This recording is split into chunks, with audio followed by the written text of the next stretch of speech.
Hello guys! Welcome dito sa aking channel, Kapalaran 888. Air Signs, Gemini, Libra, and Aquarius. Air Signs, Gemini, Libra, and Aquarius. Wow! Fulfillment of wishes. Air Signs, Gemini, Libra, and Aquarius. Kailan ba yan? Tingnan natin. Air Signs, Gemini, Libra, and Aquarius. Ako, ang galing. Okay, romance. So, relationship. Okay, so air signs, Gemini, Libra, and Aquarius.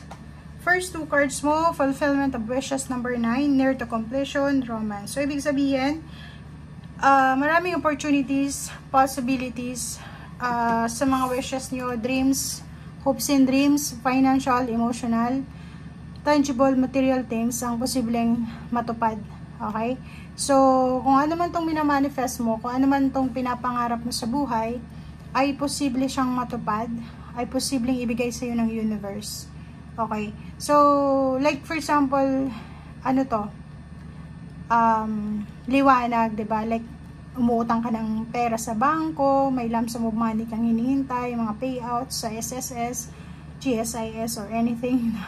Meron mga payouts or incentives or kung ano pa man. Dito sinasabi na fulfillment of wishes. Matagal mong pinag-pray, matagal mo to na hinahangad. So, posibleng makuha mo siya this weekend, or yung balita dito is makuha mo this weekend. And sa relationship naman natin, pwedeng may mga relationship na magsisimula pa lang, or pwedeng next level ng relationship na, diba? So, may mga wini-wish kayo sa inyong relationship na posibleng matupad this weekend, or pwedeng mag-asawa yan, marami kayong mga plano sa buhay, mag-ina, magkapatid, parang ganun. So, comment down below if you resonated. Pwedeng yung love life na minamanifest mo, or yung tao mismo na gusto mong maging parte ng buhay mo, ay mamanifest mo talaga. Okay?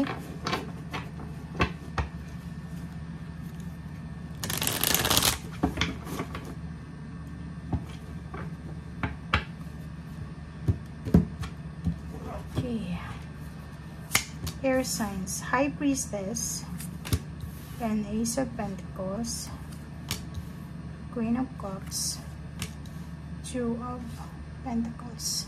Okay.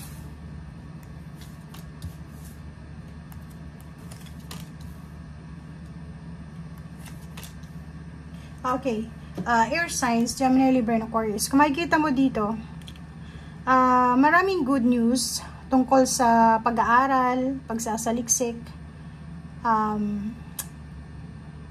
tungkol sa pera, or anything na good news ito, na siguro matagal mo tong hinahanap-hanap or minamanifest or pinapangarap, pero hindi mo siya maramdaman for almost, like for example, 2 years, parang ganun. Pwedeng relationship siya guys, like may hinahanap kang dating kakilala, ex mo, parang missing siya for 2 years. Parang wala kayong connection, wala kayong communication. And out of the blue, biglang may boom nangyari na nagkita kayo sa hindi inaasang pagkakataon. Okay? Yung iba sa inyo dyan, this weekend, kahit weekend siya, nakafocus siya sa pag-a-apply ng trabaho. So, pwedeng yung iba busy sa paggawa ng resume, ng biodata, motivation letters, pag-aasikaso ng papeles, kasi naghahanda sila para sa posibleng interview, exam, or naghahanda sila para sa mga job fair, or pwedeng naghahanda silang magbukas yung gateway or portal ng financial sa buhay nila. Meron ditong mga relationship, occasion, celebration, connection, partnership, or ano pa man, na hindi matuloy-tuloy. Yun nga sabi ko sir dito, may mga magkakilala, hindi nagkita for several years or for decades, and then biglang boom, magkikita sila.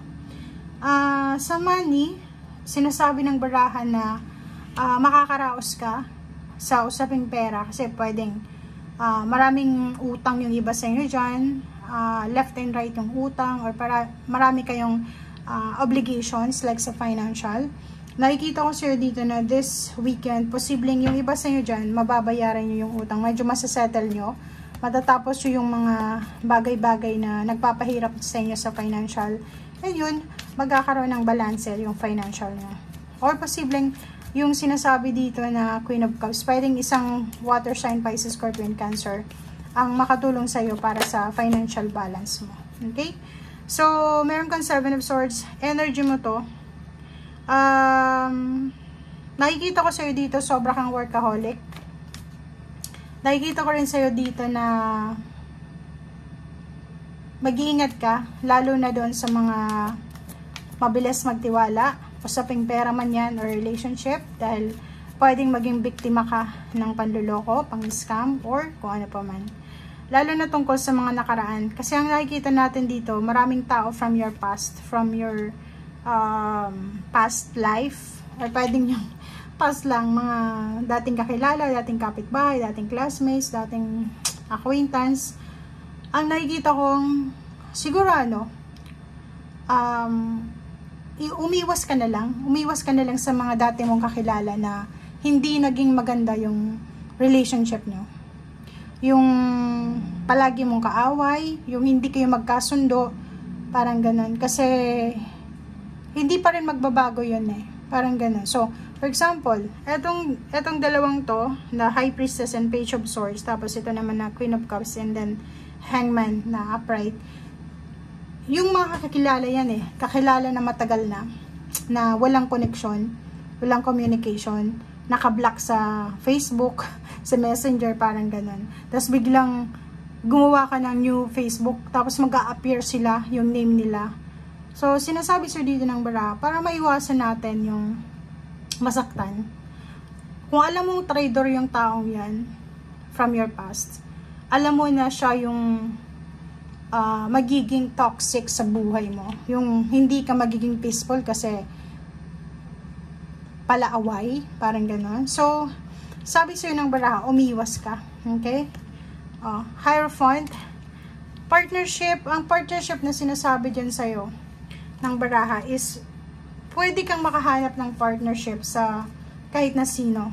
Pero, make sure na maglagay ka ng boundary sa paligid mo. Okay?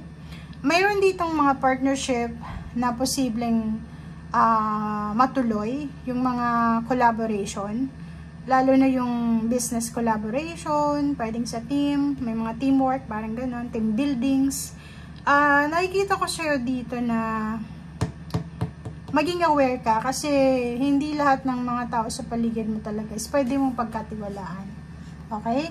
Sa sobrang bait mo kasi feeling mo lahat ng tao kasing bait mo, pwede kang maloko talaga. Pwede kang, kung relationship yan, pwede kang ma-two-time. Kung pera naman yan, pwede kang maloko, pwede kang ma-scam. So, be careful. Okay? Thank you guys. Bye!